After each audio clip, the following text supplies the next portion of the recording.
জাহাঙ্গীরনগর বিশ্ববিদ্যালয় ক্যাম্পাস থেকে আজকের পরিস্থিতি জানাচ্ছেন প্রতিনিধি কামরুজ্জামান। সরাসরি যুক্ত হচ্ছে তার সাথে। কামরুজ্জামান, আজকে জাহাঙ্গীরনগর বিশ্ববিদ্যালয়ে কি অবস্থা দেখতে পাচ্ছেন? পরীক্ষা এবং ক্লাস তো স্থগিত রয়েছে।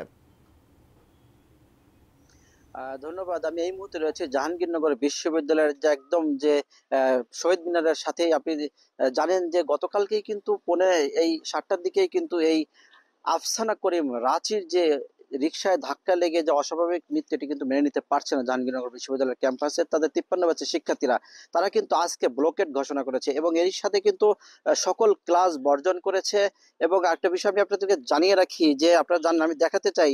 দেখেন যে এই যে এখানে দেখতে পাচ্ছেন যে এখানেই কিন্তু ঘটনাটা ঘটেছে, যে এই গেটের সামনেই যে ঘটনাটা ঘটেছে সেটা আমি আপনাদেরকে গতকালকেই কিন্তু বারবার করে আপনাদেরকে দেখিয়েছি, যে যেই আফসানা রাফি, এটা কিন্তু আজকে তার 30 দিন। এই 30 দিনের মাথায় আজকেই ক্লাস প্রথম শুরু, অথচ এই ক্লাসে কিন্তু সে অ্যাটেন্ড করতে পারে নাই। তাদের যারা শিক্ষার্থী, তাদের যারা বন্ধুরা, তারা কিন্তু আফসোস করেছে এবং তারা মর্মাহত হয়েছে যে আজকে আমরা আছি কিন্তু শুধু নেই রাশি।